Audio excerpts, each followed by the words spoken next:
Right now, as you sit there reading these words, 100 trillion neutrinos are passing through your body every single second. They stream through your skin, through your bones, through every atom you are made of.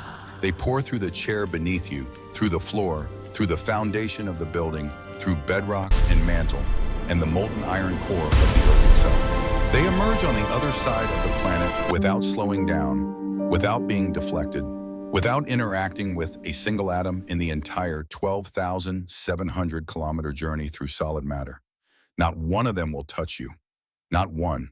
In your entire lifetime, out of the trillions upon trillions that will fly through you, maybe just one will ever make contact with an atom inside your body. This is the story of the particle that barely knows you exist, and the man who spent 30 years proving it was real. Let me start with something you already understand without thinking about it. You can touch things. You pick up a glass of water and you feel it in your hand. You press your fingers against the table and the table pushes back.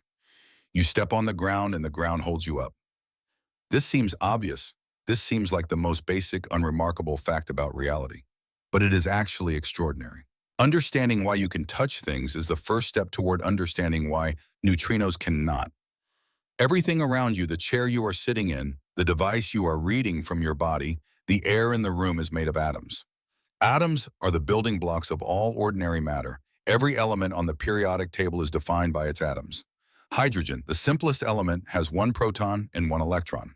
Carbon, the basis of all life on Earth, has 6 protons, 6 neutrons, and 6 electrons. Iron, the element that makes up most of Earth's core, has 26 protons, 30 neutrons, and 26 electrons.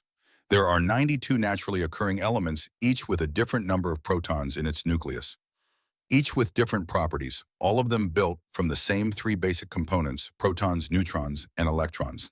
An atom has 2 main parts. At the center is the nucleus, a dense clump of protons and neutrons packed together incredibly tightly. Surrounding the nucleus at a much greater distance are the electrons. Now here is what is remarkable. The nucleus is tiny, unimaginably tiny compared to the atom as a whole. If you enlarged an atom to the size of a football stadium, the nucleus would be about the size of a marble sitting at the center of the field. The electrons would be like gnats buzzing around the outer seats. Everything in between would be empty space. This means that matter, the stuff you think of as solid, is overwhelmingly nothing.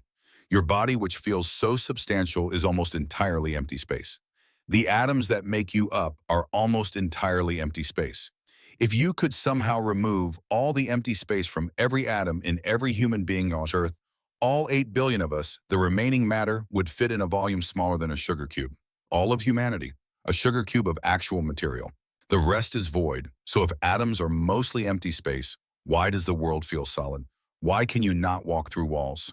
The answer has nothing to do with physical material blocking. Physical material. It is because of a force, a fundamental force of nature. And that force is the electromagnetic force. When you press your hand against a table, the electrons surrounding the atoms in your skin repel the electrons surrounding the atoms in the table surface. This electromagnetic repulsion creates a barrier that your hand cannot penetrate. Nothing is actually touching in the way you intuitively imagine. It is all forces, all fields, all electromagnetic interactions at a distance. The solidity of everything you have ever touched is an electromagnetic illusion. Real in its effects, but fundamentally a product of charged particles pushing against each other across empty space. This leads us to something essential. The universe operates through 4 fundamental forces. Just 4. Every interaction between every particle in the entire cosmos is governed by one or more of these 4 forces. Understanding them is critical to understanding neutrinos, because what makes neutrinos so extraordinary is which of these forces they respond to and which they ignore entirely. The first force is gravity. Gravity is the one you know best. It is the force that keeps your feet on the ground, that keeps the Earth in orbit around the sun, that holds galaxies together. Gravity acts on anything that has mass or energy. It has infinite range. It reaches across the entire observable universe. The sun's gravity holds Neptune in orbit at a distance of 4.5 billion kilometers. The Milky Way's gravity holds its hundreds of billions of stars together across a span of 100,000 light years. But here's the thing about gravity that most people do not appreciate. It is weak. Incredibly, almost absurdly weak. It seems strong because you are standing on a planet with a mass of about 6 trillion kilograms, and all that mass is pulling you down. But the gravitational attraction between two individual subatomic particles is essentially nothing. The gravitational pull between two protons is roughly 10 to the 36th power times weaker than the electromagnetic force between them. That is a 1 followed by 36 zeros. Gravity matters at cosmic scales because it always attracts. It never cancels out. It adds up over enormous amounts of matter. But at the scale of individual particles, gravity is irrelevant. It is the weakest force in the universe by an almost incomprehensible margin. The second force is the electromagnetic force. This is the force that actually governs your daily life far more than gravity does, even if you do not realize it. The electromagnetic force acts between particles that carry electric charge. Protons carry positive charge. Electrons carry negative charge. Opposite charges attract, like charges repel. This is the force that holds atoms together. The positive protons in the nucleus attract the negative electrons, keeping them bound in their orbits. It is the force that holds molecules together through chemical bonds. It is the force responsible for all of chemistry and all of biology. When you see light, you are detecting electromagnetic radiation. When you listen to a radio, you are picking up electromagnetic waves. When your nerve cells fire, they are using electromagnetic signals, every color. Every sound your ears convert from pressure waves transmitted through electromagnetically bonded air molecules. Every sensation of touch or heat, all of it is electromagnetic. This force has infinite range like gravity, but it is vastly stronger at the particle scale. The electromagnetic force is what makes the world tangible. It is the reason things feel real. The third force is the strong nuclear force, sometimes just called the strong force.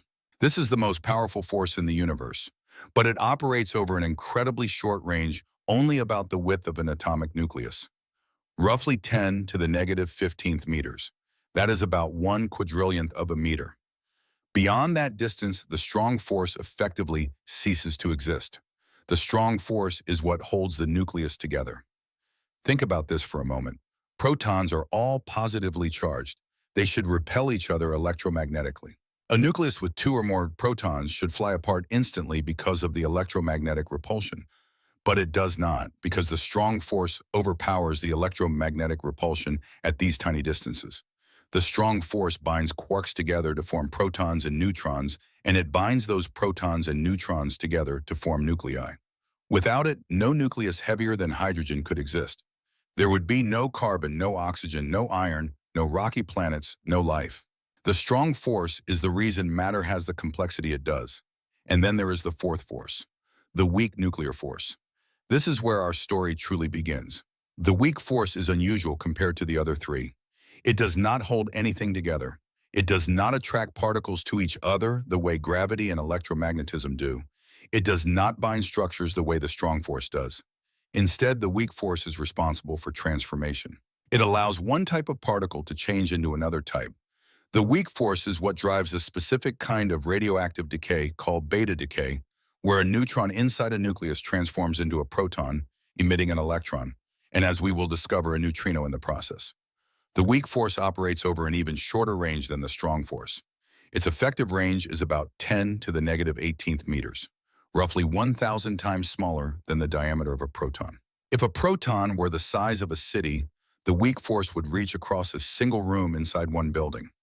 The weak force is also true to its name, much feebler than both the strong force and the electromagnetic force at the particle scale.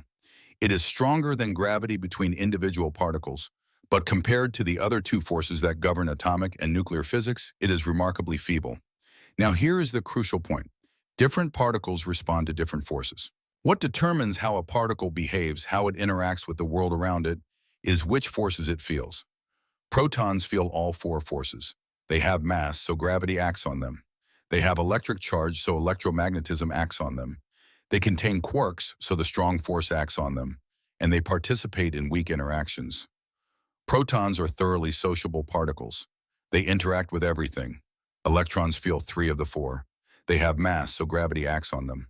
They have electric charge, so electromagnetism acts on them. They participate in weak interactions. But they do not contain quarks, so the strong force does not act on them directly. Still, 3 out of 4 forces is plenty. Electrons interact readily with the world. And then there are neutrinos. Neutrinos are in a category almost by themselves. They have a tiny amount of mass, so technically gravity acts on them. But their mass is so minuscule that this gravitational interaction is utterly negligible for any practical purpose. They have no electric charge whatsoever. Zero. This means the electromagnetic force, the force that governs almost everything in your daily experience, the force responsible for chemistry, biology, light, and the solidity of matter simply does not apply to neutrinos. They are blind to it. They also do not contain quarks, so the strong nuclear force has no hold on them either.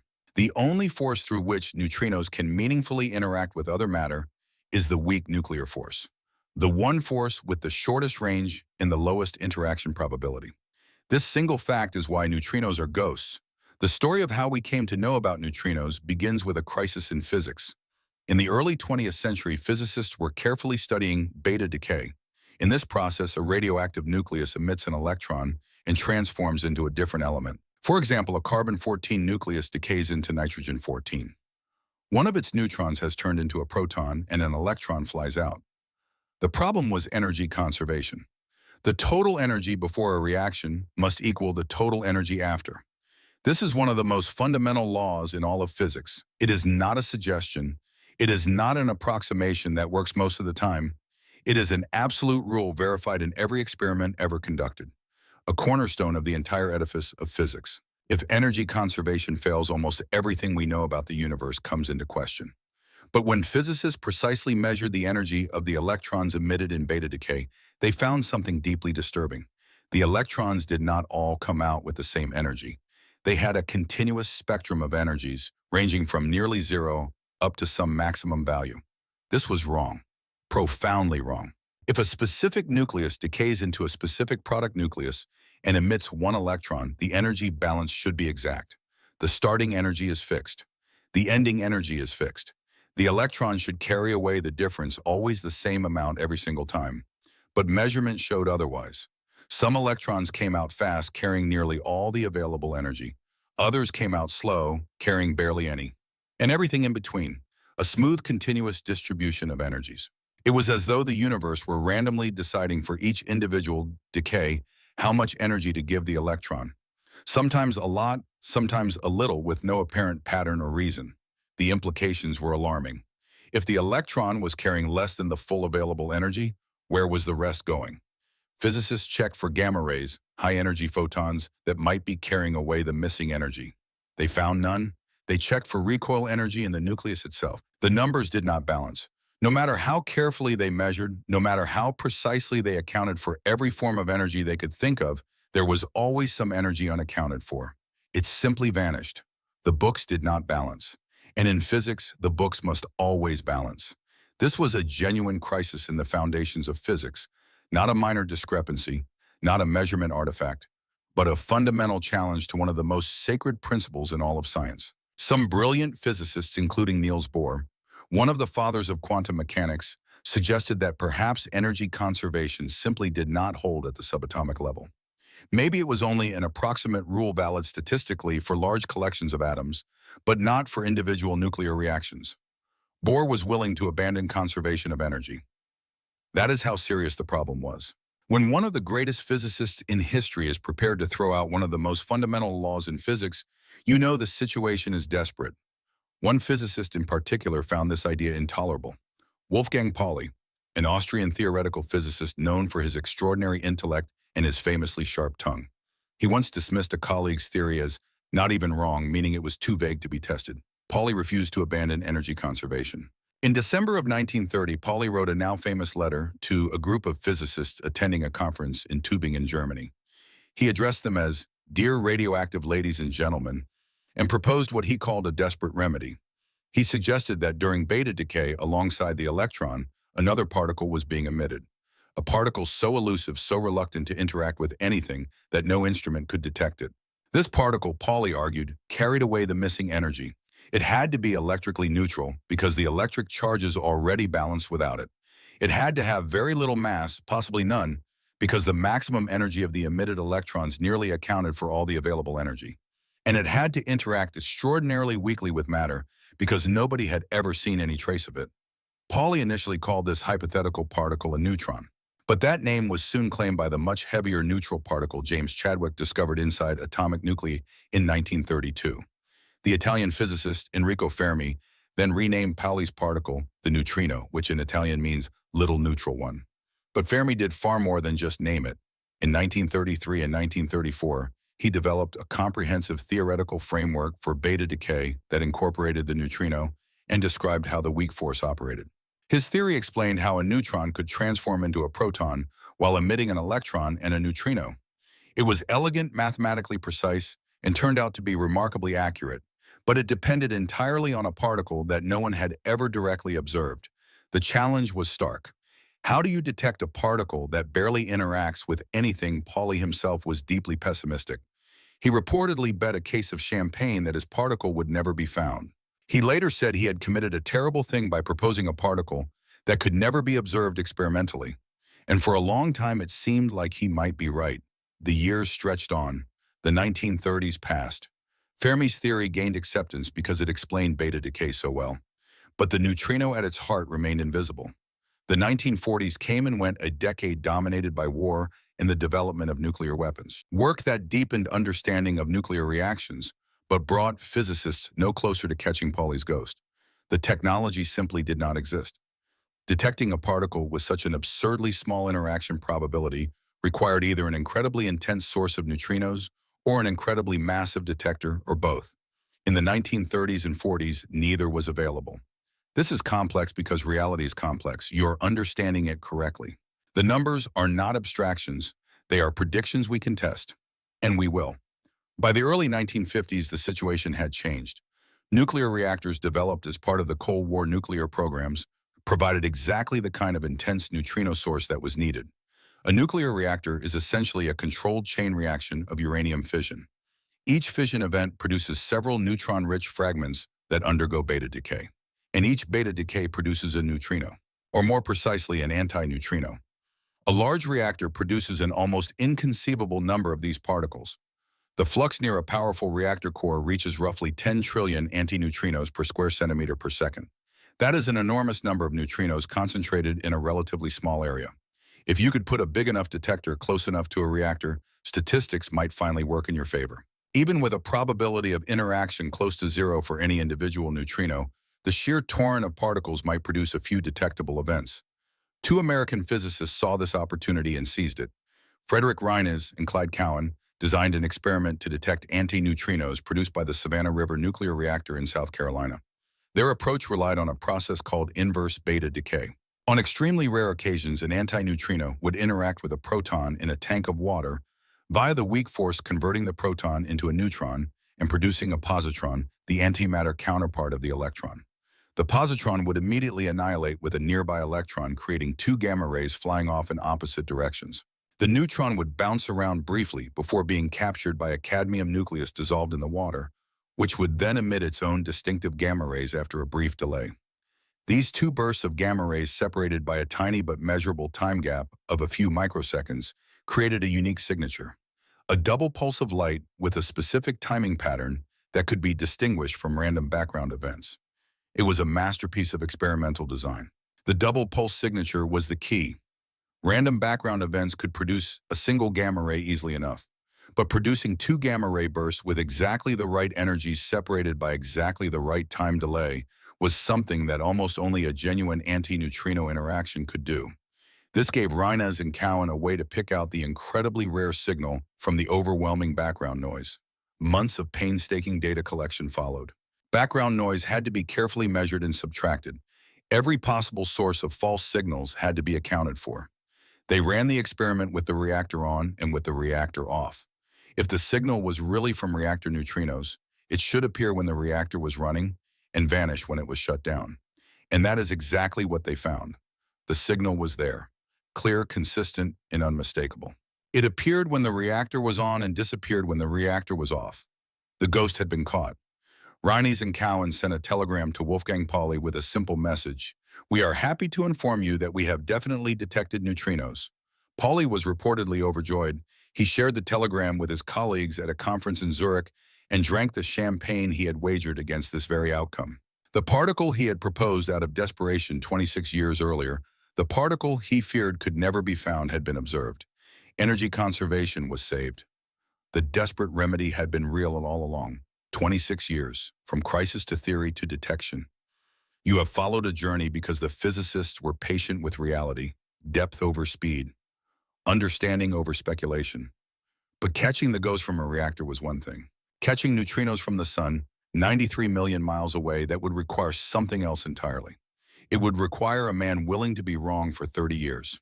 His name was Raymond Davis Jr., an American chemist with an extraordinary talent for precision measurement and an almost superhuman patience. In the mid-1960s, Davis constructed an experiment deep inside the Home State Gold Mine in Lead, South Dakota, about 1,470 meters underground. The mine had been in operation since the 1800s. Its tunnels bored deep into the Black Hills of South Dakota in search of gold. Davis was not looking for gold. He was looking for something far more elusive, evidence that neutrinos from the sun's core were reaching Earth and occasionally, against all odds, interacting with matter. The heart of his experiment was a tank containing roughly 615 metric tons of perfluoroethylene, ordinary industrial dry cleaning fluid. This is not what you might picture when you think of a cutting-edge physics experiment. There were no gleaming instruments, no blinking panels of electronics. It was essentially a very large cylindrical vat of solvent sitting in a cavern carved out of rock connected to some pumping equipment and chemical extraction apparatus. It was unglamorous to the point of being almost absurd. Visitors to the mine who saw it for the first time were sometimes baffled. This was supposed to detect particles from the sun, a tank of cleaning fluid in a hole in the ground, but its design was brilliant. The choice of material was not arbitrary. It was the product of careful theoretical calculation about which nuclei would be most sensitive to the particular energies of solar neutrinos.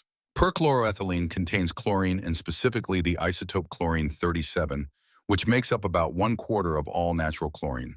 On extraordinarily rare occasions, a solar neutrino would interact with a chlorine-37 nucleus through the weak force, transforming it into an argon-37 nucleus and emitting an electron. This reaction, called the inverse beta decay of chlorine-37, was the detection mechanism. Each time it occurred, one atom of chlorine-37 would become one atom of argon-37. Davis's job was to count the argon atoms. Pause and consider the absurdity of this task. He had 615 metric tons of fluid. That is roughly 2,380,000 liters. In this enormous volume, the sun's neutrino flux was predicted to produce, on average, roughly 1 or 2 argon-37 atoms every single day. 1 or 2 atoms per day in 615 tons of liquid. It would be like trying to find one specific grain of sand that had been secretly added to a swimming pool full of sand. Except the grain is an atom, and the swimming pool is the size of a small building. Finding it required chemical techniques of extraordinary sensitivity, the kind of work that demanded not just scientific knowledge, but something closer to artistry. Davis had to extract individual atoms from a sea of trillions of trillions. Davis ran the experiment in cycles lasting several weeks. He would let the detector sit undisturbed, quietly accumulating argon atoms from the rare neutrino interactions. Then he would flush helium gas through the entire tank, which would carry the tiny number of volatile argon atoms out of the liquid. He would collect the helium, extract the argon through painstaking chemical separation, and place the argon sample in a small proportional counter, a device that could detect the radioactive decay of individual argon-37 atoms as they converted back to chlorine-37. By counting these decays over a period of months, he could determine how many neutrino interactions had occurred during the exposure period. Each complete measurement cycle, from closing the tank to flushing it, extracting the argon, purifying it, and counting the decays, took the better part of a year. The statistical uncertainties were large because the numbers were so small. A handful of atoms here, a handful there.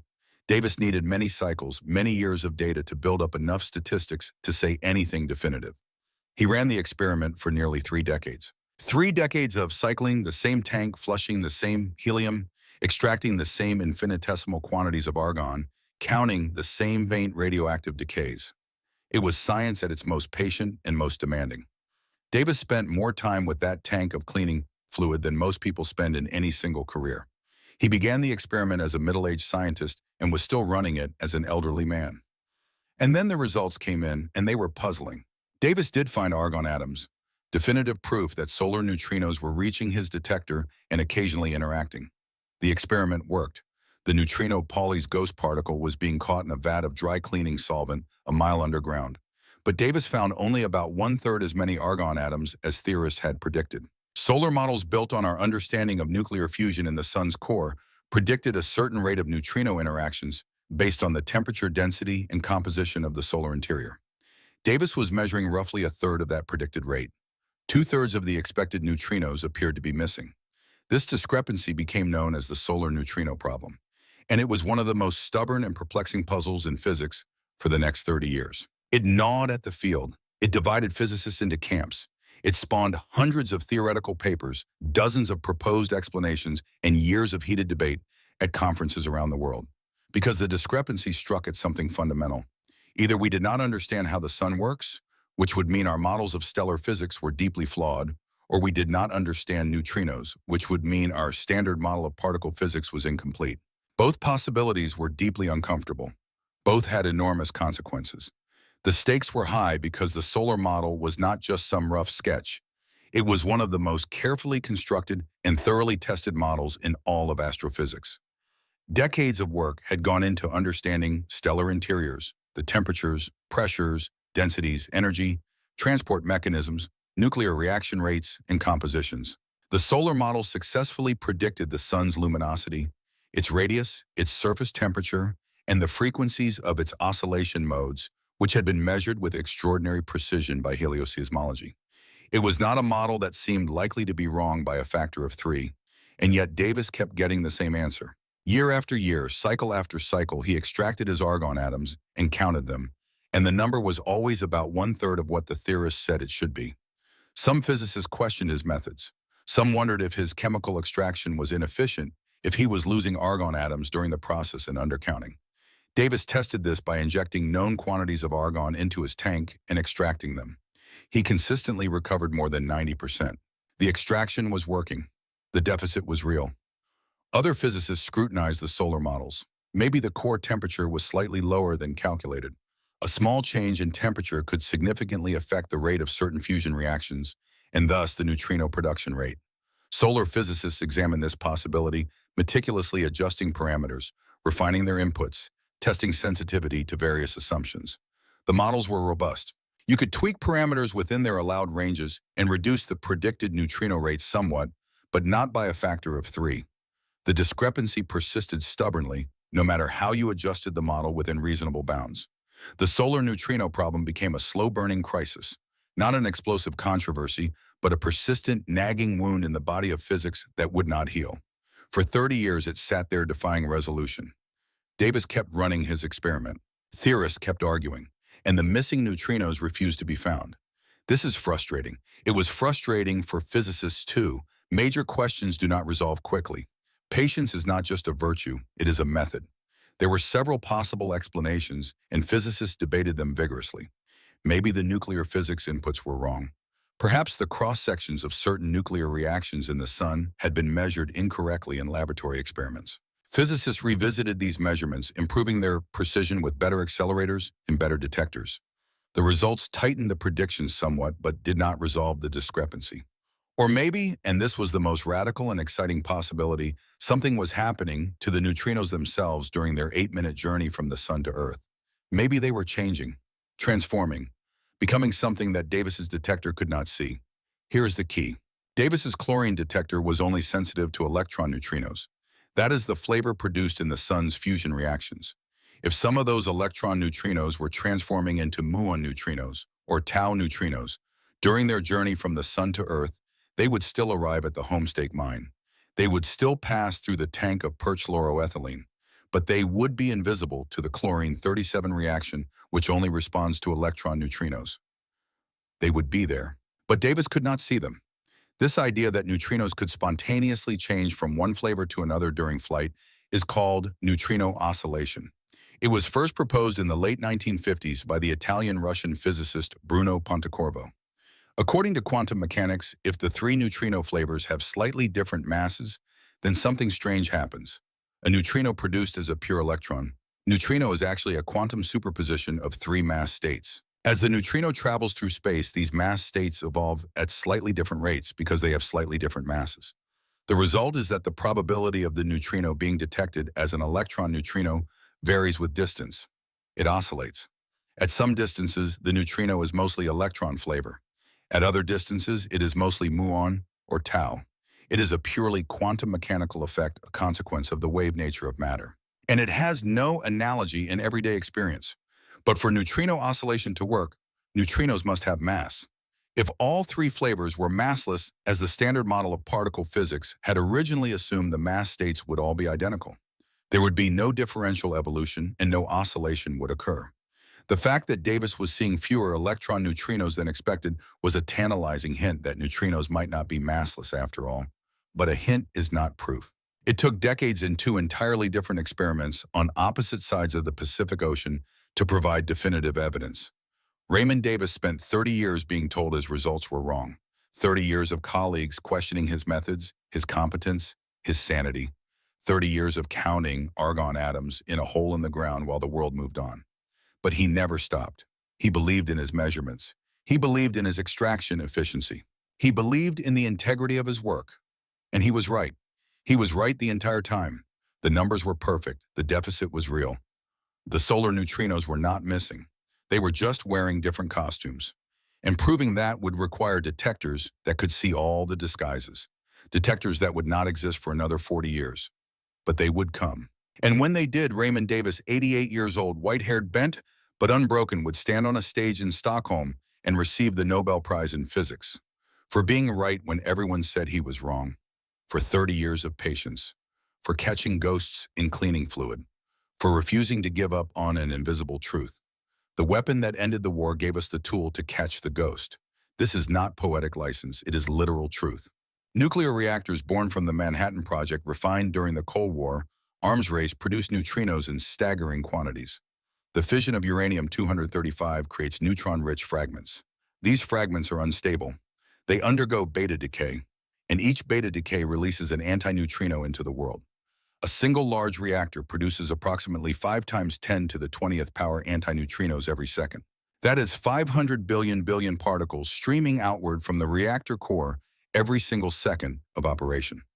The flux near a powerful reactor reaches 10 trillion antineutrinos per square centimeter per second, an incomprehensible torrent of invisible particles flooding the space around the facility. And this gave physicists something they had never had before, a controllable, intense, concentrated source.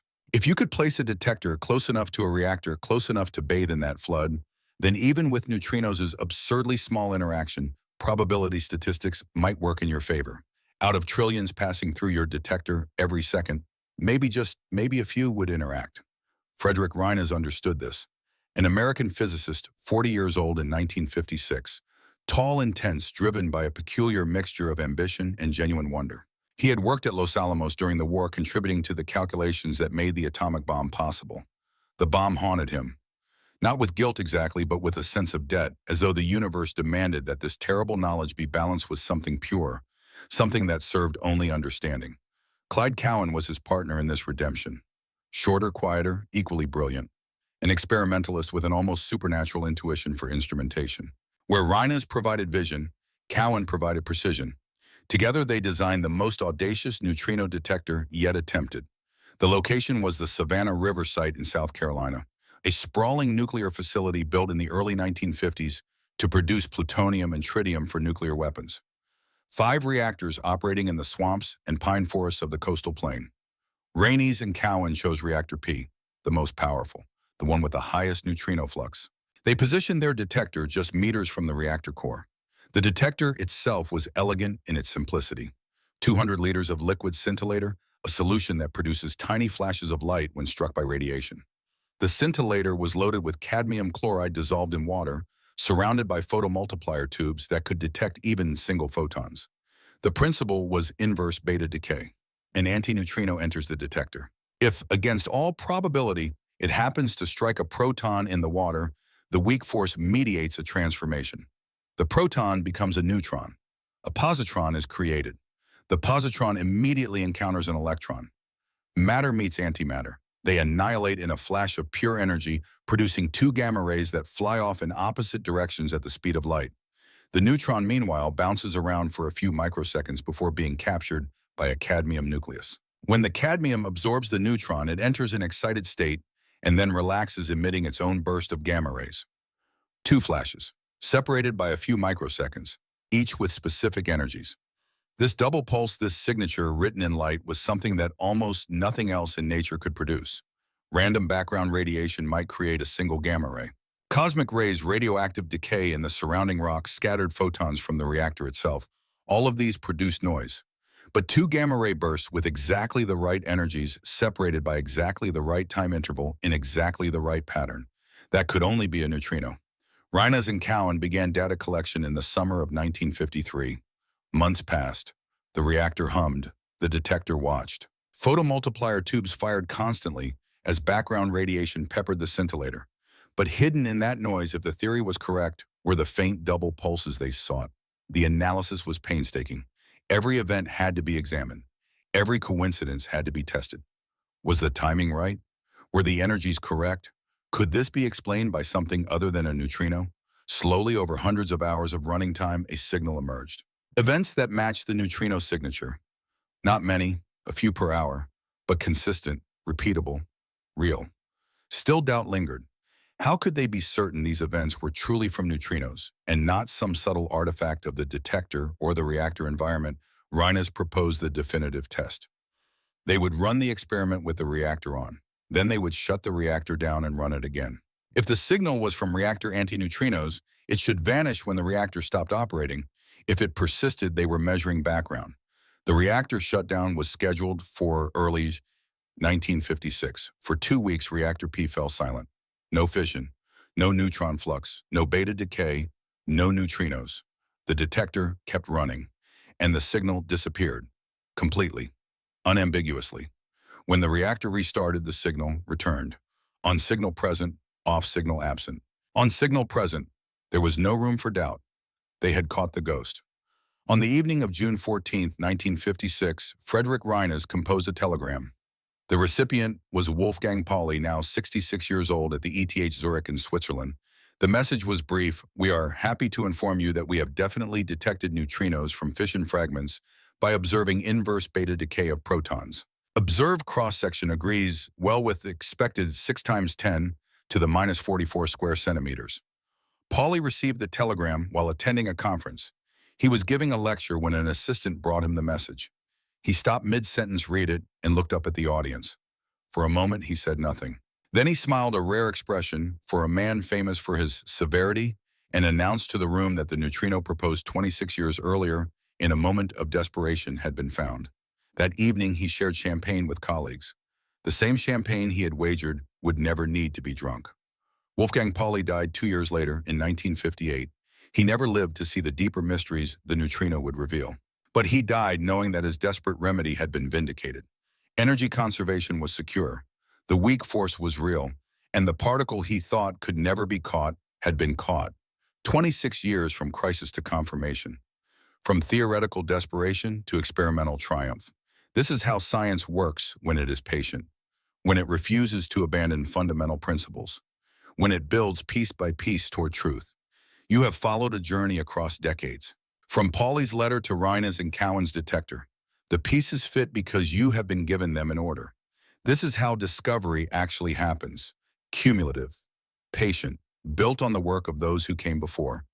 But catching antineutrinos from a reactor particles produced just meters away was one thing. Catching neutrinos from the sun, 93 million miles distant, traveling through the vacuum of space for 8 minutes before arriving at Earth, that was something else entirely.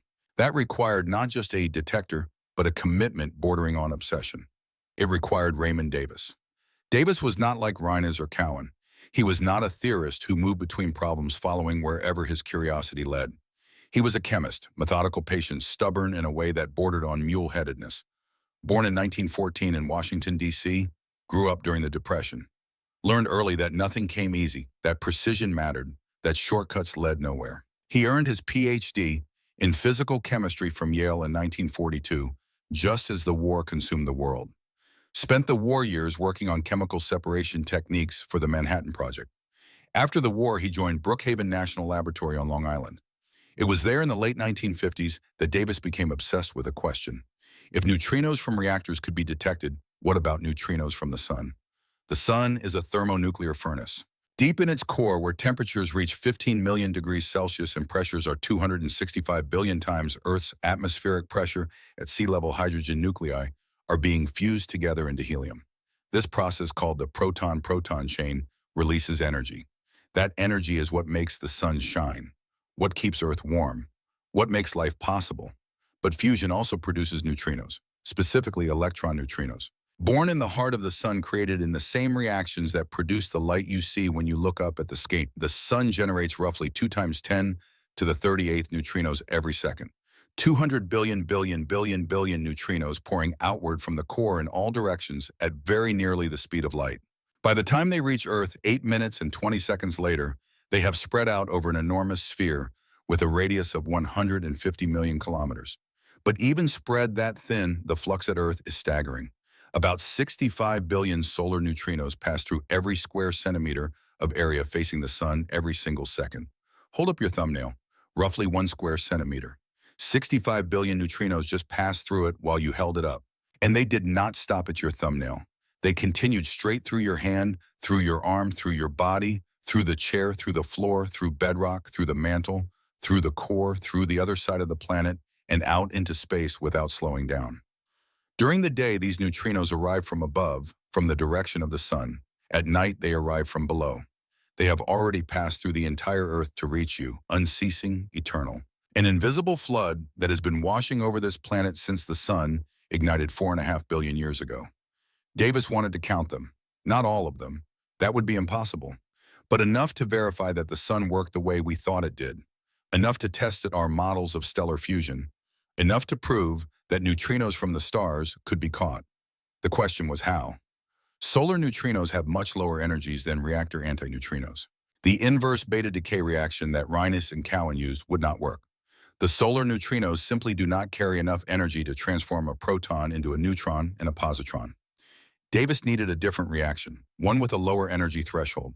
He found it in chlorine, specifically chlorine-37, a stable isotope that makes up about 24% of naturally occurring chlorine. When a neutrino, if it happens to interact, strikes a chlorine-37 nucleus, the weak force can transform one of the neutrons in the nucleus into a proton. The nucleus transmutes. Chlorine-37 becomes argon-37. An electron is emitted. Argon-37 is radioactive. It decays back to chlorine-37 with a half-life of 35 days, emitting a characteristic X-ray in the process. If Davis could accumulate argon-37 atoms over weeks or months, then extract them and count their radioactive decays, he could determine how many neutrino interactions had occurred. The challenge was the numbers. Theoretical calculations predicted that a detector containing 100,000 gallons of a chlorine-rich liquid would capture roughly 1 solar neutrino per day. 1 atom per day in 100,000 gallons of liquid. Finding that single atom would require chemical extraction techniques of almost unimaginable sensitivity. Most chemists would have laughed at the idea. Some did. Davis did not laugh. He began designing the detector. He needed 3 things. First, a massive volume of chlorine-rich material. After considering various options, he settled on perchloroethylene C, 2Cl4, an industrial solvent used in dry cleaning, cheap, available in large quantities, and packed with chlorine-37 atoms. 615 metric tons of it, enough to fill a tank the size of a small swimming pool. Second, a location deep underground. Cosmic rays constantly bombard Earth's surface, producing showers of secondary particles, muons, electrons, gamma rays. These particles could mimic neutrino interactions or produce background argon through other nuclear reactions. Going underground solves this. Rock is excellent at stopping cosmic rays. Muons, the most penetrating component of cosmic ray showers, are gradually absorbed as they pass through rock, losing energy with each electromagnetic interaction. Go deep enough, and even the muon flux drops to almost nothing. The only particles that can still reach your detector at great depths are neutrinos, because neutrinos pass through rock just as easily as they pass through everything else. Third, extraordinary patience, because even with 615 tons of perchloroethylene, even with perfect shielding from cosmic rays, the capture rate would be minuscule, 1 or 2 argon atoms per day. To accumulate enough atoms to count reliably, Davis would need to run the detector for weeks at a time. To reduce statistical uncertainties to acceptable levels, he would need to repeat the measurement many times over many years.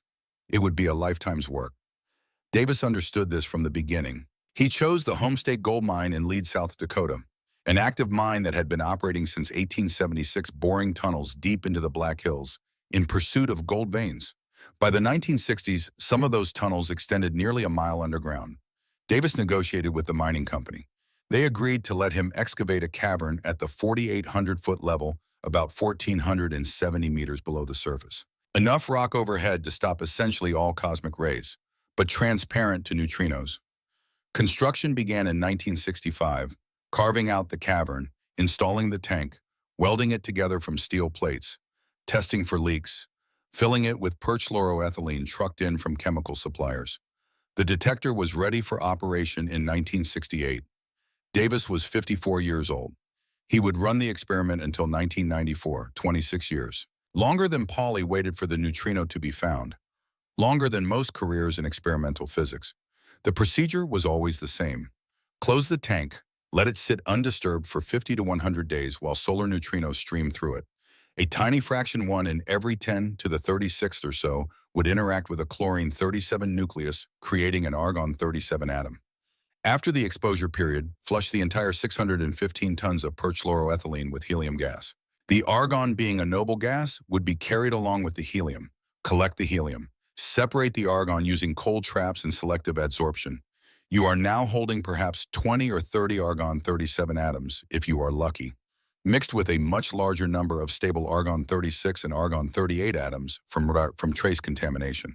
Place the sample in a miniature proportional counter, a device so sensitive it can detect the decay of a single atom. Wait, watch, count. Each time an argon-37 atom decays, it emits an X-ray with a very specific energy, 2.82 kiloelectron volts. This energy signature is unique. It tells you this was argon-37, not some other isotope. Count the decays over several weeks as the argon-37 gradually disappears, decaying with its 35-day half-life. From the number of counts and the known decay rate, calculate backward to determine how many argon-37 atoms were present at the start. That number tells you how many neutrino interactions occurred during the exposure period. Each cycle exposure, extraction, counting analysis took 4 to 6 months. The statistical uncertainties were large because the numbers were so small. Sometimes you would count 15 argon-37 decays, sometimes 8, sometimes 23. The Poisson statistics of small numbers made every measurement noisy. To say anything definitive, Davis needed many cycles, many years, many extractions. He settled into a rhythm, a routine that would define the next 3 decades of his life. Open the tank, close the tank, wait, flush, extract, count, calculate, publish, repeat, year after year, in a cavern carved from rock a mile underground. In the Black Hills of South Dakota, far from the major centers of physics research, far from the spotlight of scientific fame, just Davis and his tank and the invisible neutrinos streaming down from the sun. The first results came in around 1970. Davis found argon-37. The solar neutrinos were real. They were reaching Earth. They were interacting just as theory predicted. But the rate was wrong. Theoretical calculations based on detailed models of the sun's interior, the fusion reactions in the core, the energy generation, the temperature, the density predicted that Davis should detect roughly 7.5 solar neutrino units. A solar neutrino unit, or SNU, is defined as 10 to the negative 36 captures per target atom per second. It is a measure of interaction rate tailored specifically for solar neutrino experiments. 7.5 SNU, that was the prediction. Davis measured 2.5 SNU, 1/3. 2/3 of the expected neutrinos were missing. At first, the reaction was skepticism. Physicists questioned Davis's methods. The extraction efficiency, was it really as high as he claimed? Maybe he was losing argon atoms during the chemical separation. Maybe his proportional counter was not detecting all the decays. Davis tested everything. He injected known quantities of argon-37 into the tank and ran the full extraction procedure. Recovery rate consistently above 90%. The chemistry worked. He calibrated his proportional counter with radioactive sources. Detection efficiency confirmed. He checked for background sources of argon-37. Natural radioactivity in the rock, cosmic ray muons that penetrated to the detector depth, contamination in the perchloroethylene itself. Every background was accounted for.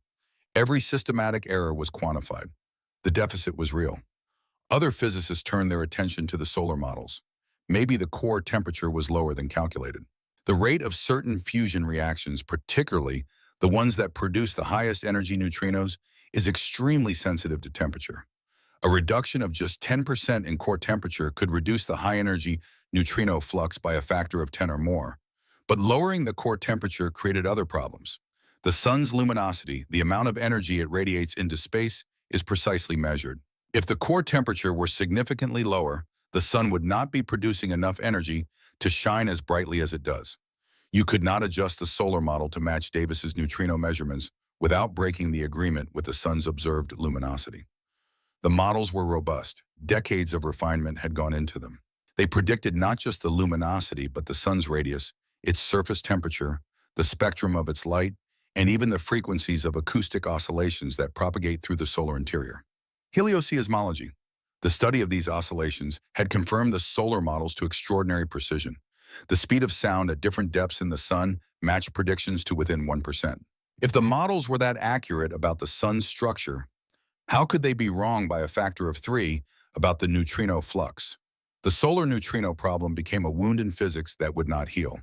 Not a crisis exactly, not a collapse of confidence, but a persistent, nagging discrepancy that refused to go away no matter how many times people checked the calculations. For Davis, it was worse, because the discrepancy made people doubt him. Not loudly, not publicly for the most part, but in the quiet conversations at conferences, in the footnotes of papers, in the unspoken assumptions of review panels allocating funding. Maybe Davis was wrong. Maybe his detector was not working as well as he thought. Maybe the whole enterprise was flawed. Year after year, he published his results. Year after year, the number stayed around 2.5 SNU, 1/3 of the prediction. Colleagues suggested he was measuring background, that the signal was not from solar neutrinos at all, but from some other source he had not properly accounted for. Davis checked again, and again, and again. The extraction efficiency remained above 90%. The backgrounds remained small. The signal persisted. He was measuring solar neutrinos. He was certain of it. But 2/3 of them were missing, and no one could explain why. This is frustrating. It was deeply frustrating for Davis, for solar physicists, for theorists trying to understand neutrinos. Major questions do not resolve in months or years. Sometimes they require decades. Patience is not just a virtue. It is the method by which the universe reveals itself. In the late 1960s, a theoretical possibility emerged. An Italian-Russian physicist named Bruno Pontecorvo, who had worked with Fermi in the 1930s before defecting to the Soviet Union in the 1950s, proposed a radical idea. What if neutrinos could change, not decay, not transform into other particles permanently, but oscillate, switch back and forth between different types? At the time, only 2 types of neutrinos were known, the electron neutrino and the muon neutrino. The tau neutrino would not be discovered until the year 2000. But even with just 2 types, Pontecorvo realized something profound. If the electron neutrino and the muon neutrino had different masses, even slightly different, then quantum mechanics predicted a strange phenomenon. A neutrino created as a pure electron neutrino would not remain a pure electron neutrino as it traveled through space. It would be a quantum superposition, a mixture of the 2 mass states corresponding to the 2 flavors. As the neutrino propagated, these mass states would evolve at slightly different rates because they have different masses. The phase relationship between them would shift, and this shifting phase relationship would cause the probability of detecting the neutrino as an electron neutrino versus a muon neutrino to oscillate. At some distance, the neutrino would be mostly electron flavor. At another distance, mostly muon flavor. At yet another distance, back to electron. The oscillation length, the distance over which the neutrino cycled through its flavors, depended on the difference in mass squared between the 2 types and on the neutrino's energy. For solar neutrinos with energies around 1 million electron volts and tiny mass differences, the oscillation length could be on the order of hundreds of kilometers to thousands of kilometers. The sun is 93 million miles away, 150 million kilometers.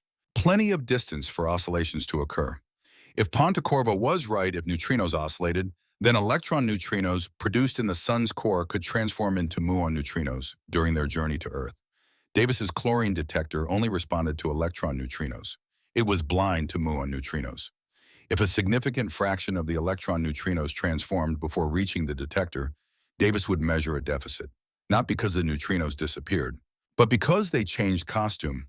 The hypothesis was elegant, beautiful even. But it required something the standard model of particle physics said could not be true. It required neutrinos to have mass.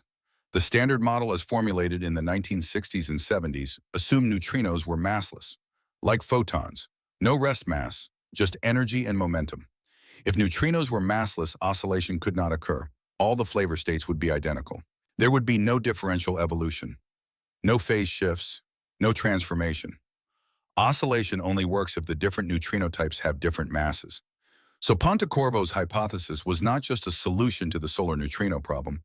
It was a prediction that the standard model was incomplete, that the textbooks were wrong, that there was deeper structure to the universe than we had yet understood. Most physicists in the 1970s considered this unlikely. The standard model was successful beyond anyone's expectations. It predicted the existence of particles before they were discovered. It unified the electromagnetic and weak forces into a single electroweak theory. It explained a vast range of phenomena with extraordinary precision. The idea that it was missing something as fundamental as neutrino mass seemed far-fetched, but the solar neutrino deficit persisted. And as the years passed, as Davis ran cycle after cycle, extraction after extraction, measurement after measurement, and the number stayed stubbornly at 1/3, a few physicists began to take oscillations seriously. If it was real, you would need a different kind of detector to prove it. A detector that could see all neutrino flavors, not just electron neutrinos, but muon and tau neutrinos as well. A detector that could measure the total neutrino flux from the sun and compare it to the flux of electron neutrinos alone. If oscillation was happening, the total flux should match the solar model predictions exactly. All the neutrinos would be there, just not all of them in electron flavor. Such a detector did not exist in the 1970s or the 1980s. The technology was not ready. The funding was not available. The theoretical case was not strong enough to justify the enormous expense. Davis kept running his experiment. 1975, 1980, 1985, 1990. The number never changed. 2.5 SNU, sometimes a bit higher, sometimes a bit lower, but always around 1/3 of the prediction. For 20 years, Raymond Davis published measurements that most of the physics community thought were probably wrong. For 20 years, he endured skepticism, doubt, and quiet dismissal. For 20 years, he climbed down into that mine, ran his extractions, counted his argon atoms, and trusted his data. He was 70 years old in 1984, 75 in 1989. Most scientists retire long before then. Davis kept working, not because he was stubborn, though he was, not because he had nothing else to do, though the experiment had consumed his professional life, but because he knew he was right. The measurements were correct, the deficit was real, and someday someone would figure out why. You have spent 60 minutes now following this story, following Pauli's desperation, Fermi's theory, Rainey's and Cowan's detection, Davis's decades of patient measurement. You have been given time because the scientists took time, because understanding does not come quickly, because the universe reveals its secrets to those who wait. And then in the early 1990s, the detectors that could solve the mystery finally began to take shape. Not in the United States, but in Japan and in Canada. Built by a new generation of physicists who had grown up reading about the solar neutrino problem in textbooks, who had studied Davis's measurements and wondered what they meant, who decided to build experiments large enough, sophisticated enough, and sensitive enough to see what Davis could not, to catch neutrinos in the act of changing, to prove that the ghost could wear different masks. The hunt was about to end. The revelation was about to begin. And Raymond Davis, 77 years old in 1991, would live to see it. The truth had been there all along, not hidden, not concealed by some conspiracy of nature, simply waiting for the right instruments, the right questions, the right minds willing to look in a different way. Raymond Davis had been right for 30 years. Every measurement, every extraction, every argon atom counted in that proportional counter deep in a South Dakota mine. All of it correct. The solar neutrinos were not missing. They were transforming. And proving that required detectors of a scale and sophistication that had seemed like science fiction when Davis began his work. By the early 1990s, they were becoming science fact. The first was being built in Japan. Deep beneath Mount Ikeno in the Japanese Alps, in the Kamioka Mining and Smelting Company's Mozumi mine, a cavern was being excavated. 1,000 meters of rock overhead. Isolation from cosmic rays. Silence broken only by the drip of groundwater and the hum of ventilation systems. The detector was called Super Kamiokande, Super K for short. Its predecessor, Kamiokande, 2 had already made history in 1987 by detecting neutrinos from supernova. 1987, a massive star that exploded in the Large Magellanic Cloud 168,000 light-years away. 12 neutrinos captured in 13 seconds, the first neutrinos ever detected from a stellar collapse. But Super K, would be different, larger, more sensitive, capable of studying neutrinos from multiple sources with unprecedented precision. The detector was a cylindrical stainless steel tank, 40 meters in diameter, 40 meters tall, filled with 50,000 metric tons of ultra-pure water. 50,000 tons. To put that in perspective, if you filled an Olympic swimming pool, it would hold about 2,500 tons of water. Super K held the equivalent of 20 Olympic pools, all of it purified to remove essentially every trace of dissolved minerals, radioactive contaminants, or organic compounds. Because even a tiny impurity could produce spurious light signals that would drown out the faint flashes from neutrino interactions. Lining the inner walls of the tank floor ceiling sides were 11,186 photomultiplier tubes, each one 50 centimeters in diameter, each one capable of detecting a single photon of light. They stared inward at the water from every direction, watching, waiting. The detection principle was Cherenkov radiation. When a charged particle travels through water faster than the speed of light in water, which is about 75% of the speed of light in vacuum, it produces a cone of faint blue light. This is the optical equivalent of a sonic boom. A jet traveling faster than the speed of sound in air, it creates a shock wave of compressed air that we hear as thunder. Similarly, a particle traveling faster than the local speed of light in a transparent medium creates a shock wave of light, a cone of photons spreading out behind it. No law of physics is violated. Nothing is exceeding the speed of light in vacuum. But light travels slower in water than in vacuum, and a high-energy charged particle can exceed that reduced speed. When a neutrino interacts with a water molecule, an event that happens only a handful of times per day, even in 50,000 tons, it can produce a charged particle, either an electron or a muon depending on the neutrino's flavor. If that particle is energetic enough, it emits a cone of Cherenkov light. The photomultiplier tubes detect this faint ring of light. From the pattern, the shape of the ring, its brightness, its position on the detector walls, physicists can reconstruct the direction the neutrino came from, its energy, and critically its flavor. An electron produces a fuzzy ring. Multiple scattering in the water blurs the pattern. A muon produces a sharp ring, cleaner, more defined. The detector can tell them apart. This meant Super K could distinguish electron neutrinos from muon neutrinos. It could measure both. Compare them. Look for discrepancies. Construction was completed in 1995. Data collection began in April 1996. The lead scientist was Takaaki Kajita, a Japanese physicist then in his mid-30s. Quiet, methodical, possessed of the same patient stubbornness that had defined Davis's career. Kajita was not interested in solar neutrinos. Not initially. He was studying atmospheric neutrinos. These are neutrinos produced when cosmic rays from deep space high-energy protons accelerated in supernova remnants, pulsars, or other violent astrophysical processes strike atoms in Earth's upper atmosphere. The cosmic ray protons slam into nitrogen and oxygen nuclei at altitudes of 15 to 35 kilometers. The collisions create cascading showers of secondary particles. Among them, pions and kaons, unstable particles that quickly decay. And many of their decay products include neutrinos. Muon neutrinos primarily. These atmospheric neutrinos rain down on Earth continuously. From every direction in the sky, some are produced in the atmosphere directly above the detector. They travel downward through just a few dozen kilometers of air to reach Super K.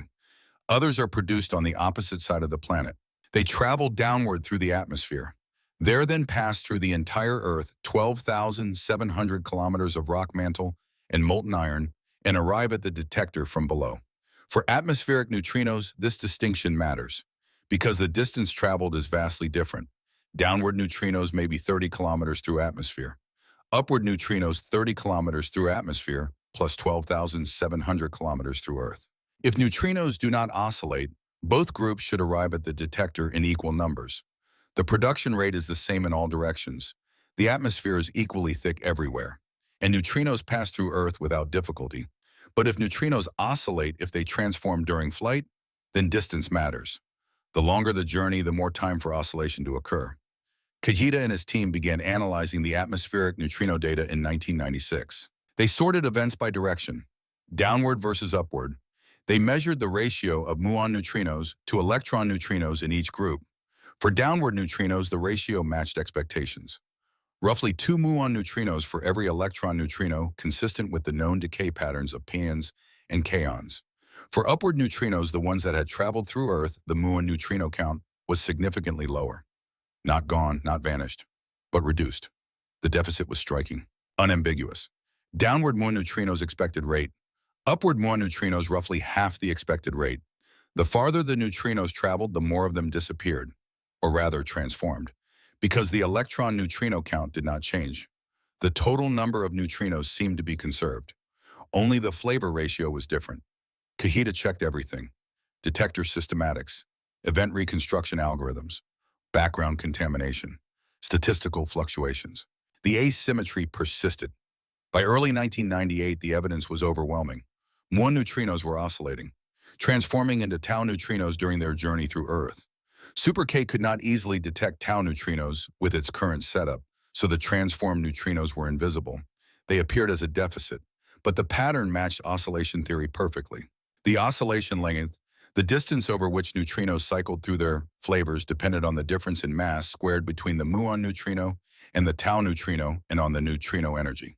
For atmospheric neutrinos with energies around 1 giga-electron volt and a mass squared difference of about 2.5 times 10 to the minus third electron volt squared, the oscillation length was roughly 500 kilometers. Neutrinos traveling 30 kilometers, minimal oscillation. Neutrinos traveling 12,000 kilometers, substantial oscillation. The data fit the theory. On June 5, 1998, Takaaki Kajita stood before an audience of physicists at the Neutrino 98 conference in Takayama, Japan. He presented Super Kamiokande's results. Atmospheric neutrino anomaly. Deficit in upward-going muon neutrinos, consistent with oscillation. And then he said the words that would change physics. We have observed neutrino oscillation. Neutrinos have mass. The room erupted, not with applause, not yet, but with the sudden electric tension of a community realizing that something fundamental had just shifted. If neutrinos oscillate, they must have mass. That was not speculation. That was quantum mechanical necessity. And if neutrinos have mass, the standard model of particle physics, the theoretical framework that had been constructed over 4 decades that had predicted the W and Z bosons, the top quark, the gluon, was incomplete. Not wrong, incomplete. There was physics beyond the standard model. New structure, new mysteries. The textbooks would need to be rewritten. But Kahita's result did not directly solve the solar neutrino problem. Super K studied atmospheric neutrinos. Muon neutrinos transforming into tau neutrinos over distances of thousands of kilometers. The solar neutrino problem involved electron neutrinos from the sun traveling 93 million miles. And Davis's deficit suggested that electron neutrinos were transforming into something else. But Super K's atmospheric data did not tell you what. To definitively solve the solar neutrino problem, you needed a detector that could measure all 3 neutrino flavors. A detector that could say, here is how many electron neutrinos arrived. Here is how many muon neutrinos arrived. Here is how many tau neutrinos arrived. Here is the total. And compare the total to the solar model predictions.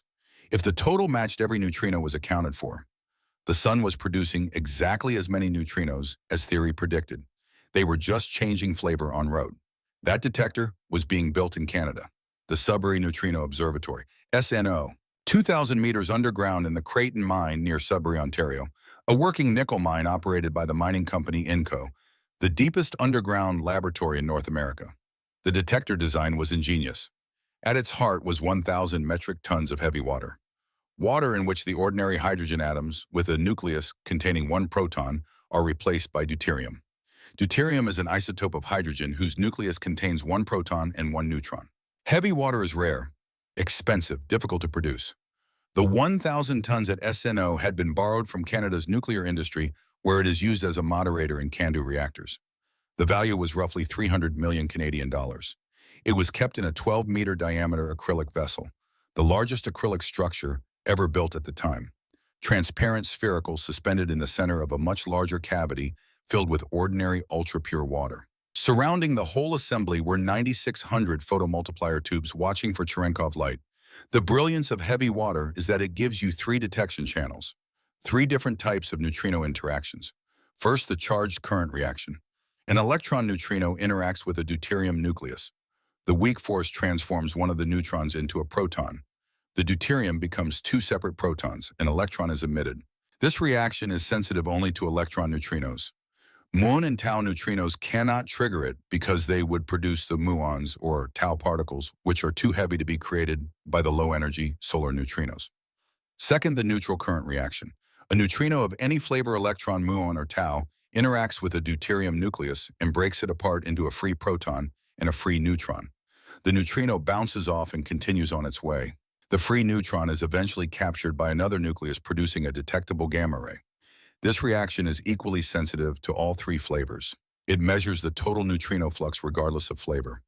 Third, elastic scattering. A neutrino bounces off an electron, giving the electron a kick. The electron recoils and produces Cherenkov light. All three flavors can do this, but electron neutrinos do it more readily than muon or tau neutrinos because of an additional interaction diagram available only to electron neutrinos. So elastic scattering is sensitive to all flavors, but predominantly to electron neutrinos. By measuring all three channels simultaneously, SNO could determine how many electron neutrinos arrived, how many total neutrinos arrived, whether they matched. The experiment began taking data in May 1999. The lead scientist was Arthur MacDonald, a Canadian physicist early 60s with a reputation for meticulous experimental work and an almost obsessive attention to systematic uncertainties. MacDonald knew what was at stake. If the total neutrino flux matched solar model predictions, Davis was vindicated. The sun was fine. Neutrino oscillation was real. If the total flux was also low, something was wrong with the sun, or with our understanding of fusion, or with neutrinos in some way that oscillation did not explain. The analysis took time: background subtraction, detector calibration, event reconstruction. Month by month, the data accumulated. By mid-2000, the pattern was emerging. The charged current measurement showed a deficit, only about 1/3 of the predicted electron neutrino flux, exactly what Davis had been measuring for 30 years. But the neutral current measurement, the one sensitive to all flavors, showed the full predicted flux. Every neutrino the sun was supposed to produce was arriving at Earth, just not all of them in electron flavor. In June 2001, Arthur MacDonald presented SNO's results at the Neutrino 2001 conference. The total neutrino flux from the sun, consistent with solar model predictions to within experimental uncertainties. The electron neutrino flux, 34% of the total. The remaining 66% muon and tau neutrinos. The solar neutrino problem was solved, not by fixing the solar models, not by correcting Davis's measurements, but by discovering that neutrinos change. Electron neutrinos produced in the sun's core oscillate during their 8-minute journey to Earth. By the time they arrive, 2/3 have transformed into muon or tau neutrinos. Davis's chlorine detector could only see the 1/3 that remained in electron flavor. SNO saw all of them. Every single neutrino predicted by the solar models was accounted for. The sun was fine. Nuclear fusion was understood. Stellar physics was intact. And neutrinos, those ghostly particles that barely interact with anything, had revealed themselves to be more complex, more subtle, more fascinating than anyone had imagined. They had mass. They oscillated. And the Standard Model, successful as it was, had missed this fundamental property. In October 2002, the Nobel Prize in Physics was awarded jointly to Raymond Davis and Masatoshi Koshiba for pioneering contributions to astrophysics, in particular for the detection of cosmic neutrinos. Davis was 88 years old. He traveled to Stockholm with his family, walked onto the stage in the Stockholm Concert Hall, accepted the medal and diploma from the King of Sweden. In his Nobel lecture, he spoke about the homestake experiment, the decades of measurements, the deficit that would not go away. He did not say, "I told you so." He did not express bitterness about the years of doubt, the skepticism, the quiet dismissals. He simply presented the science, the methods, the results. And at the end, he acknowledged the solution. Neutrino oscillation, the work of Super Kamiokande and SNO. For 30 years, he said, we measured 1/3 of the predicted flux. We did not know why. Now we do. The audience, physicists, dignitaries, Nobel laureates from decades past rose to their feet because they understood what this represented. Not just a scientific discovery, but a testament to patience, to stubbornness, to the courage required to believe your data when the world tells you you are wrong. Davis had been right. Every measurement for 30 years. The neutrinos were not missing. They were wearing different masks. And catching them in the act of changing, proving that this invisible transformation actually occurred, required detectors that filled caverns with tens of thousands of tons of ultra-pure water lined with thousands of photomultiplier tubes buried kilometers underground. It required the work of hundreds of physicists, decades of effort, hundreds of millions of dollars in funding. But it worked. The ghosts revealed their secret.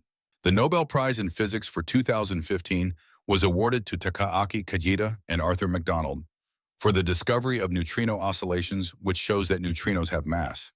Kajita and MacDonald, Super Kamiokande and SNO, the experiments that proved what Davis's measurements had hinted at for 3 decades.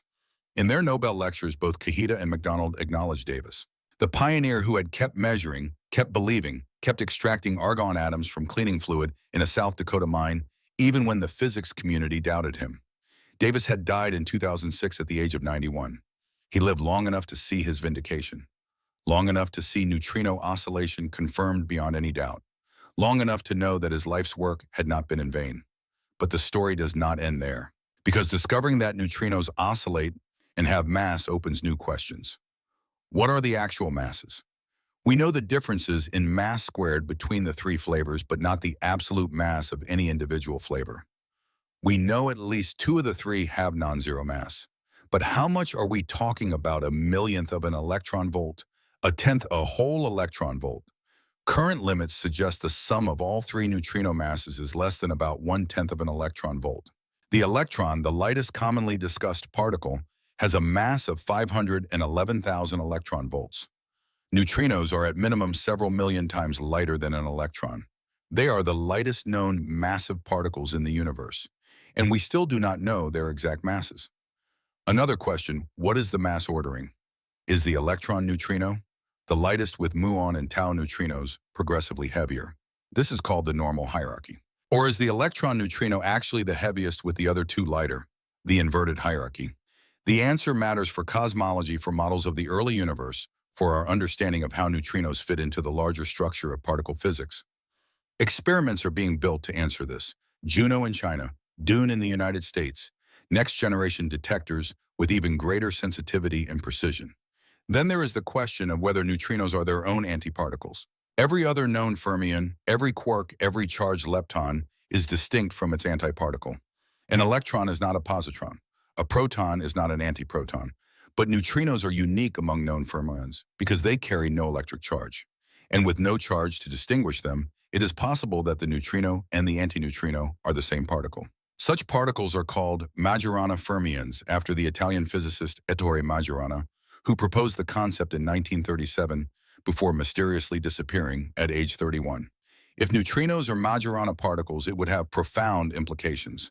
It would suggest a new mechanism for generating neutrino mass, different from the Higgs mechanism that gives mass to other particles. And it might explain one of the deepest mysteries in cosmology, why the universe exists at all. The Big Bang should have produced exactly equal amounts of matter and antimatter. When they meet, they annihilate. The universe should contain nothing but diffuse radiation. But somehow there was an imbalance. Roughly 1 extra matter particle for every billion matter-antimatter pairs. That tiny excess, that 1 in a billion asymmetry, is everything. Every atom in the universe. Every star, planet, galaxy, living thing. All of it is the leftover sliver that survived annihilation. Something created this imbalance. Physicists call the required conditions the Sakharov conditions, after the Russian physicist Andrei Sakharov, who identified them in 1967. One requirement is CP violation, a difference in how the laws of physics treat matter versus antimatter. CP violation has been observed in the quark sector, but the amount is far too small to account for the matter-antimatter asymmetry. Something else must be contributing. Neutrinos might be that something else. If there is significant CP violation in the neutrino sector, if neutrinos and antineutrinos oscillate differently, it could have influenced the balance of matter and antimatter in the early universe through a mechanism called leptogenesis. Heavy Majorana neutrinos in the first fractions of a second after the Big Bang could have decayed in a CP, violating way, producing slightly more leptons than antileptons. This lepton asymmetry could then have been converted into a baryon asymmetry, more protons and neutrons than antiprotons and antineutrons, through processes that interconvert leptons and baryons. The result, the tiny matter excess that became everything. Dune, the deep underground neutrino experiment, is being built specifically to search for CP violation in neutrino oscillations. A beam of neutrinos will be fired from Fermilab in Illinois to a massive liquid argon detector 1,300 kilometers away in the Sanford Underground Research Facility in South Dakota, the same mine where Raymond Davis ran his chlorine detector. By comparing how neutrinos and antineutrinos oscillate over that distance, Dune will measure whether there is a difference, whether the universe treats them differently. If it finds significant CP violation, it would be a major step toward understanding why anything exists. It would not prove leptogenesis by itself, but it would show that the neutrino sector has the right properties to make leptogenesis work. It would suggest that the reason you exist, the reason there are atoms and stars and planets and people might trace back to a subtle asymmetry in the behavior of the universe's most ghostly particle. And then there is IceCube, a detector unlike any other, located at the Amundsen-Scott South Pole Station in Antarctica. Not in a mine, not in a cavern, but embedded in the Antarctic ice sheet itself, 5,160 digital optical modules, basketball-sized glass spheres containing photomultiplier tubes strung along 86 vertical cables at depths ranging from 1,450 to 2,450 meters below the surface. The instrumented volume 1 cubic kilometer of ice. 1 full cubic kilometer. IceCube detects neutrinos at energies far beyond what Super K or SNO can reach. Not million electron volt solar neutrinos. Not giga electron volt atmospheric neutrinos. But tera electron volt and peta electron volt neutrinos. Energies a million to a billion times higher than solar neutrinos. These are cosmic neutrinos, produced by the most violent processes in the universe. Supernova remnants. Active galactic nuclei. Blazars with relativistic jets of matter and energy pointed almost directly at Earth. At these extreme energies, the neutrino interaction cross-section is much larger than at solar energies, which makes detection feasible, even though the flux of such high-energy neutrinos is far lower. In 2013, IceCube announced the detection of 2 neutrinos with energies exceeding 1 peta-electron volt, 1 quadrillion electron volts. The collaboration affectionately named them Bert and Ernie. These were the highest energy neutrinos ever observed, each carrying roughly 1 million times more energy than any neutrino produced by a particle accelerator on Earth. Their origin was clearly astrophysical. They came from somewhere out there, from processes of extreme violence and power. Then in September 2017, IceCube detected a high-energy neutrino and quickly sent out an alert to observatories around the world. Telescopes across the electromagnetic spectrum, gamma-ray, X-ray optical radios swiveled to look at the patch of sky the neutrino had come from. What they found was a blazer. A galaxy roughly 4 billion light-years from Earth, with a supermassive black hole at its center, shooting a jet of relativistic matter and energy almost directly toward us. The blazer designated TXS0506 plus 056 was in a flaring state, producing intense gamma radiation. The neutrino had come from this blazer. For the first time in history, a high-energy cosmic neutrino had been traced to a specific astrophysical source outside our solar system. This was the birth of high-energy neutrino astronomy, using neutrinos not just as tools to study particle physics or the sun, but as messengers to observe the universe itself. Photons have been our primary astronomical messenger for all of human history. Gravitational waves, first detected in 2015, added a second messenger. Neutrinos are the third, and they carry information that neither photons nor gravitational waves can provide because they emerge unscathed from environments so dense and violent that light cannot escape. The core of a collapsing star, the accretion disk around a black hole, the interior of a neutron star merger. Neutrinos are witnesses to events that would otherwise remain forever hidden. Right now, as you finish reading these words, 100 trillion neutrinos are passing through your body. Every single second, 65 billion from the sun. Products of fusion in the core born 8 minutes and 20 seconds ago. A few billion from Earth's atmosphere. Created by cosmic rays from distant supernovae colliding with nitrogen and oxygen above your head. A smaller number from nuclear reactors scattered across the continents. Antineutrinos from the fission of uranium from the beta decay of neutron-rich fragments. And 336 relic neutrinos per cubic centimeter of space, born in the first second after the Big Bang, cooled by cosmic expansion to a temperature of 1.95 Kelvin, minus 271 degrees Celsius, ancient beyond almost anything that exists. Witnesses to the universe at 1 second old. They surround you. They fill every cubic centimeter of space. They pass through every planet, every star, every galaxy. And essentially none of them interact with anything. Not because they are forbidden to, but because the probability is so vanishingly small that the entire material universe is functionally transparent. The photon from the sun's core takes 170,000 years to random walk to the surface. Shattered, absorbed, re-emitted. endlessly delayed by electromagnetic interactions. The neutrino produced in the same fusion reaction at the same instant in the same place exits the sun in 2 seconds. Same star, same matter. But the photon interacts electromagnetically. The matter is opaque. The neutrino interacts only through the weak force. The same matter is transparent. 170,000 years versus 2 seconds. The difference between a force that holds the world together and a force that barely knows the world exists. You will never feel a neutrino. 100 trillion pass through you every second, and you cannot sense even one. The electromagnetic force that builds your body has no hold on them. But you know they are there. You understand what they are, where they come from, why they pass through everything. You know that Wolfgang Pauli proposed them in desperation to save energy conservation, that Enrico Fermi gave them mathematics, that Frederick Reines and Clyde Cowan caught them from reactors, that Raymond Davis counted them from the sun and found only 1/3, that Takaaki Kajita saw them oscillate, that Arthur MacDonald proved all were accounted for, just transformed. You know that they have mass, that they oscillate between flavors, that the standard model is incomplete. You know that they might explain why matter won its ancient war against antimatter, why the universe filled with atoms instead of emptiness. You know that they carry messages from the cores of distant stars, from blazars billions of light years away, from the first second after creation. In the quiet contest between a particle that ignores all matter and a mind that seeks to comprehend all reality, the mind wins. Not by stopping the neutrino, nothing can, but by knowing it, by measuring it, by using it to see the hidden fusion at the sun's core, the collapse of distant stars, the birth of the universe 1 second old, the ghost particle and the curious species. Both made of the same atoms, governed by the same laws. One passes through everything. The other understands everything. And somehow, improbably beautifully, they found each other. The hunt is over. The ghost is known. But the questions remain. And somewhere tonight in a laboratory deep underground or embedded in Antarctic ice detectors are watching, waiting for the next ghost to reveal itself, for the next impossible thing to become inevitable, for the universe to whisper one more secret to those patient enough to listen.